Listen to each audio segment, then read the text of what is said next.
నమస్తే. Welcome to ఆకాశం Andhra news. నిన్న మంగళగిరిలో ఎన్డీఏ కూటమి సమావేశం జరిగింది. ప్రజాపాలన 100 రోజులు అయిందన్న సందర్భంగా మొత్తం పవన్ కళ్యాణ్, పురంధేశ్వరి, చంద్రబాబు నాయుడు అందరూ సమావేశమే. ఈ 100 రోజులు మేమేం చేసాం? ఏ దిశగా వెళ్ళాం? ఏం జరిగింది? క్లియర్ కట్‌గా వాళ్ళు తెలిపారని జరిగింది. చూడండి ఇక్కడ పవన్ కళ్యాణ్ డిప్యూటీ సీఎం పవన్ కళ్యాణ్ గారు పొగడ్తలతో చంద్రబాబు నాయుడిని ముంచేశారు. అసలు ఆయన ఏం మాట్లాడారో చూద్దాం. పొలిటికల్ ప్రాసెస్ ఒడిదుడుకులు ఉండదు. వ్యక్తిగతమైన దాడుల దగ్గర నుంచి కుటుంబ పరంగా అన్ని రకాలుగా, కానీ అయితే తట్టుకొని అసలు ఎవరన్నా ఊహించలేం కదా. ఒక 53 రోజులు ఆయన్ని పెట్టి అలా ఉంచితే నన్ను షూటింగ్లు చేయమంటే నేను చేయలేకపోయాను. తప్పు సంకేతాలు వెళ్ళిపోతాను. నేను డేట్స్ ఇచ్చినా కూడా నేను ఆపేస్తాను ఆ రోజు. ఎందుకంటే ఆయన అంత సఫర్ అవుతానంటే నేను బయటికి వెళ్ళి షూటింగ్ చేయడం నాకు ఇబ్బంది అనిపించేస్తుంది. నా ప్రొడ్యూసర్ చెప్పాను, క్షమించమని చెప్పాను. ఆ రోజు తప్పట్లేదు, నాకు రాష్ట్ర ప్రజల కోసం మారాలి ప్రభుత్వం, అందుకని చేస్తాను, దయచేసి మీరు అర్థం చేసుకోండి. అంత నేను చేయగలిగానంటే ఆయన తట్టుకున్న విధానం నన్ను కూడా ఎంతో కొంత ఒక చేయొచ్చేలా చేస్తుంది. సరే, పవన్ కళ్యాణ్ గారు బాగానే చెప్పారు. చంద్రబాబు నాయుడు గారిని అక్రమంగా 53 రోజులు జైల్లో పెట్టారు, ఇబ్బంది పెట్టారు. ఆ సమయంలో సీనియర్ లీడర్స్ కూడా బయటకు వచ్చి మాట్లాడడానికి, సపోర్ట్ చేయడానికి జంకారు, భయపెట్టారు. కానీ ఆ క్రమంలో మీరు వచ్చి ఇచ్చారు, బాగానే ఉంది. ఒక మీకు రిక్వెస్ట్ అనుకోండి, ఏమైనా అనుకోండి. ఈ 100 డేస్ పరిపాలనలో ప్రజల నుంచి వచ్చిన స్పందన మేము మీకు చెప్పబోతున్నాం. ఏంటంటే ఈ వేదిక ద్వారా పెన్షన్లు తప్ప మాకు ఏ అభివృద్ధి కనపట్లేదని వాళ్ళు స్ట్రైట్‌గా చెప్తున్నారు. అంటే మేము ఇప్పుడు డైరెక్ట్ మిమ్మల్ని అడగచ్చా అడగకూడదో మాకు తెలియదు కానీ క్లియర్ కట్‌గా చెప్తున్నాం. పెన్షన్లు తప్ప ఏం కనపట్లేదు. రోడ్ల వ్యవస్థ బాలేదు. లా అండ్ ఆర్డర్ సెటరేట్ లేదు. హెల్త్ ఎడ్యుకేషన్ కరెక్ట్‌గా లేదు. కేవలం వస్తున్నారు, ప్రకటనలు చేస్తున్నారు, మాట్లాడుకుంటున్నారు, వెళ్ళిపోతున్నారు. కానీ యాక్షన్ ఏ విధంగా తీసుకుంటున్నారో ఇప్పటివరకు మాకు ఏం జరగలేదని ఇచ్చాపురం నుంచి అనంతపురం వరకు ప్రతి ఒక్క ప్రజలు అడుగుతున్నారు. దీనికి సమాధానం చెప్పండి. సరే, మీ 100 రోజుల పరిపాలన మీరు మీటింగ్ కూడా పెట్టుకోండి. ఈ 100 రోజుల్లో నేను మొత్తం మీరు ఏం చేశారని అడగట్లే. మినిమం బేసిక్ రిక్వైర్మెంట్ ఏం చేశారని ప్రశ్నిస్తున్నాం. సరే, వరదలు వచ్చే ప్రభుత్వం ఆదుకోవాలి. ఈ ప్రభుత్వం కాదు, ఇంకో ప్రభుత్వం అన్నా సరే ఎవరైనా రంగంలోకి దిగాలని ఆదుకోవాలి. వీటితో పాటు ఇప్పుడు ఎందుకంటే మీరు కేంద్ర ప్రభుత్వాన్ని శాసించే స్థాయిలో ఉన్నారు. అవసరమైతే నిధులు తెచ్చుకోగలరు. ఏమైనా అంత సత్తా ఉన్నవాళ్ళు మీరు ఎందుకు చేయలేకపోతున్నారు? ఇప్పుడు రీసెంట్‌గా చూసుకుందాం. పవన్ కళ్యాణ్ గారు మీకు గాని, చంద్రబాబు నాయుడు గారికి నేను ఒక విషయం అయితే తెలపాలనుకుంటున్నాను. నేరస్తులందరూ నేర చరిత్ర మీ అందరి దగ్గర ఉంది. అందరు నేరస్తులందరూ దేశాలు దాటి పారిపోతున్నారు. నిన్నే చూసుకున్నాం, గనుల వెంకటరెడ్డి వెళ్ళిపోయాడు. మొన్న చూసుకున్నాం, రోజా వెళ్ళిపోయింది. ఆ ముందర చూసుకున్నాం, కొడాలి నాని వెళ్ళిపోయాడు. దాని ముందర చూసుకున్నాం, వైవి సుబ్బారెడ్డి పత్తాలేడు. ఆ ముందర చూసుకున్నాం, విజయసాయి రెడ్డి లేడు. అందరు దేశాలు దాటి వెళ్ళిపోతుంటే మీరు ఏం చేస్తున్నారు? అసలు హోమ్ మినిస్టర్ గారు ప్రెస్ మీట్ పెట్టేమో ఎంతటి వాడినా సరే వదిలిపెట్టాం అని ఆవిడ పెద్ద పెద్ద మాటలు మాట్లాడతారు. ఆవిడ ఫస్ట్ లా అండ్ ఆర్డర్ అయితే మాకు పవన్ కళ్యాణ్ గారు అట్లీస్ట్ ఈ వీడియో మీ వరకు వస్తుందని నేను అనుకుంటున్నాను. కనీసం మీరైనా స్పందించండి. స్టేట్లో first LNO law and order అయితే ఫస్ట్ సెటరైట్ చేయండి. చాలా దుర్మార్గాలు, అఘాయిత్యాలు, రేపులు, మానభంగాలు 2-3 రోజుల కిందట తూర్పుగోదావరి జిల్లా రావులపాలెంలో మర్డర్ జరిగిందండి. పట్టపగలు వైసీపీ నేతలు టీడీపీ వాళ్ళని చంపేశారు అక్కడ. ఆ న్యూస్ ఇప్పటివరకు కూడా బయటకు రాలేదు. ఆ న్యూస్ని మనం తీసుకొచ్చి మార్నింగ్ న్యూస్లో చూపిస్తే ఇప్పటివరకు మీరు యాక్షన్ కూడా తీసుకోలేదు ఎవరు. లా అండ్ ఆర్డర్ని సెట్ చేయండి. నెక్స్ట్ రోడ్ల వ్యవస్థ. రోడ్లు సరిగ్గా లేవండి. ముఖ్యంగా మీ సొంత నియోజకవర్గంలోనే పిఠాపురంలో రాజుపాలెం నుంచి జగ్గంపేట వరకు, నెక్స్ట్ కాకినాడ నుంచి పెద్దాపురం వరకు చాలా భయంకరంగా ఉన్నాయి, అధ్వానంగా ఉన్నాయి రోడ్లు. థర్డ్,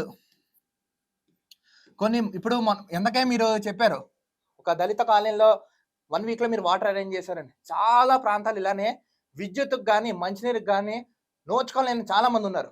వీటి మీద కూడా కొంచెం కసరత్ చేయండి. వాటర్ సప్లై, నెక్స్ట్ ఇంకా ఇతర etcetera needs. Health education compulsory కావాలి సార్ మాకు. హెల్త్ ఎడ్యుకేషన్ మీరు పొగట్టుకొని చేసుకోండి.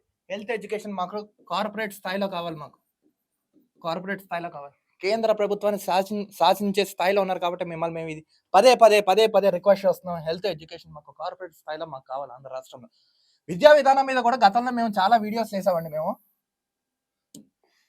ఎడ్యుకేషన్ మీద కూడా మంత్రి నారా లోకేష్ దృష్టికి కూడా తీసుకొచ్చాం. బయట స్కూల్స్ కానీ కాలేజెస్ కానీ ఇంకా ఎక్సెట్రా భయంకరంగా ఫీజుల రూపంలో చాలా వసూలు చేస్తున్నారు. అందుకే ఎడ్యుకేషన్ మీద కూడా కొంచెం కసరత్ చేయండి. నెక్స్ట్ హెల్త్ భయంకరంగా చంపేస్తున్నాయి హాస్పిటల్స్ ఫీజుల ద్వారా. అందుకే హాస్పిటల్స్ మీద కూడా కొంచెం ఫోకస్ పెట్టండి. ఈ 5 బేసిక్ రిక్వైర్మెంట్స్ ఇవ్వండి సార్. మీ అంతకుమించి మేము ఎక్స్పెక్ట్ చేయట్లేదు. ఇవి ఇచ్చి మీ పరిపాలన మీరు చేసుకోండి. రాష్ట్రం సుభిక్షంగా వెళ్ళిపోతుంది. మీరు ఇంకా ఇలా స్పీచ్లు చెప్పక్కర్లేదు. ఆటోమేటిక్గా ప్రజలు మీ తీర్పు ఏంటో చేసుకుంటారు. అంటే 100 రోజులు అయింది కాబట్టి సందర్భంగా సందర్భం వచ్చిన సందర్భంగా నేను ఇది మాట్లాడుతున్నాను. కష్టం అవుతుంది. అలాంటిది ఆయన అద్భుతంగా 4,000 ఇవ్వడం ఒకటైతే మొదటగా ఒక్కొక్కరికి 7,000 చొప్పున ఒకటే రోజున. అదే సార్ నేను అందుకే అదే చెప్పాను. ఫస్ట్ మీరు పెన్షన్‌లు తప్ప మాకేం కనపట్లేదని. ఇంకా ఏం చేశారు చెప్పండి. పోనీ మీరు చెప్పండి.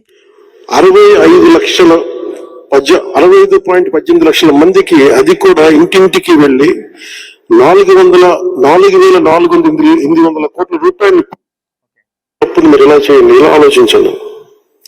అలాంటి దాంతో పాటు శారీరకంగా ఆయన పడే కష్టం 25 ఏళ్ల యువకుడు కూడా కష్టపడలేడు. అది అడ్మినిస్ట్రేషన్ సైడ్ అండి. అలానే ఉంటారు. ఒక నాయకుడు అనేవాడు అలానే వర్క్ చేయాలి. కానీ నేను అదే చెప్తున్నాను. అది యూసేజ్ రాష్ట్రానికి ఏ విధంగా ఎంతవరకు చేయగలుగుతున్నారో అది అడుగుతున్నాను. ఇప్పుడు మీరు ఏమంటున్నారు? వైసీపీ ప్రభుత్వ హయాం వల్ల మాకు ఇంత నష్టం జరిగింది. ఇంత ఇబ్బందులు పడుతున్నాం అని. ఇంకా ఆపేయండి. ఎందుకంటే 100 రోజులు దాటేసింది. సో మీరు ఇంకా అదే తీగను పట్టుకొని ఇంకా వాళ్ళు అలా చేశారు, అలా చేశారంటే బాగుండదు. కొంచెం ఒక్కసారి 1, 2 సార్లు అయితే పరిశీలించుకోండి. మనసు మేధస్సుతోటి ప్రభావం వరకు ఉన్న గ్రామ పంచాయతీలకు 10,000 రూపాయలు. సార్ ఇప్పుడు గ్రామ పంచాయతీ అననే ఇప్పుడు మీరే సందర్భం వచ్చింది కాబట్టి చెప్తున్నాను. ఉపాధి హామీ పథకం. ఉపాధి హామీ, మహాత్మా గాంధీ జాతీయ ఉపాధి హామీ పథకం. దీని మీద మీరు కొంచెం లోతుగా దర్యాప్తు చేయండి. ఉభయ గోదావరి జిల్లాల్లో ₹1,00,00,000 స్కామ్ జరిగిందండి. రీసెంట్ గా ₹1,00,00,000 ఏంటి ఉపాధి హామీ పథకం ద్వారా. మీరేంటి అదంతా సెటరేట్ చేసాం, అవినీతి లేదని చెప్తున్నారు. ₹1,00,00,000 అవినీతి జరిగింది ఇష్టానురీతిగా. ఉభయ గోదావరి జిల్లా, కాకినాడ జిల్లా, ప్రతిపాడు మండలం, గోనేడు గ్రామం. నేను క్లియర్ కట్ గా అడ్రస్ కూడా చెప్తున్నాను. ఒకసారి ఆ గ్రామం దగ్గరికి వెళ్ళండి. ఆ గ్రామంలో ఉన్న సర్పంచ్, వైస్ ప్రెసిడెంట్ ఉంటాడు కదా, వెళ్ళి క్లియర్ కట్ గా ఎంక్వైరీ చేయండి. ఎందుకంటే అక్కడ చాలా కంప్లైంట్స్ వచ్చాయి. మీ పక్క నియోజకవర్గమే అది. దేనికైతే ప్రవేశపెట్టారు సంపూర్ణంగా దాన్ని సాధిస్తాం చంద్రబాబు గారి నాయకత్వంలో. అలాగే పల్స్ సర్వే నిర్వహించాం. అసలు ఎన్ని కనెక్షన్స్ ఉన్నాయి, ఎంత మొత్తానికి ఏంటంటే ఈయన చేసిన సేవ, వీళ్ళు పడిన కష్టం, వచ్చిన తర్వాత చేసిన ఇది మొత్తం నిన్న పొగడ్తలతో ఇంకా ఇతరులతో అన్ని చెప్పుకుని చెప్పారు పవన్ కళ్యాణ్ గారు. సరే బాగానే ఉంది. మేము కూడా చెప్తున్నాం, ఆంధ్ర రాష్ట్ర ప్రజల తరపున, ప్రజా గొంతుగా మేము కూడా చెప్తున్నాం. మేము చెప్పిన 5 డిమాండ్స్ నెరవేర్చి వెంటనే యాజ్ సూన్ యాజ్ పాసిబుల్ మరో 100 days లోపల కనీసం ఈ 5 లో 3 అయినా మీరు క్లియర్ కట్ గా సాల్వ్ చేసి దేశంలోనే నెంబర్ 1 దిశగా ఆంధ్ర రాష్ట్రం ఉంది, ఆ దిశగా మేము తీసుకెళ్లామని మీరు చెప్పాలి. ఆ విధంగా మేము అనుకుంటున్నాం. కొంచెం వాటి మీద కూడా రిక్వెస్ట్ పెట్టి యాజ్ సూన్ యాజ్ పాసిబుల్ దాన్ని అయితే సార్ట్ అవుట్ చేయండి. చాలా సమస్యలు ఇబ్బంది పడుతున్నాయి. ఎందుకంటే ఇది ఆల్రెడీ సీఎం చంద్రబాబు నాయుడు గారి వరకు తీసుకెళ్ళడం జరిగింది.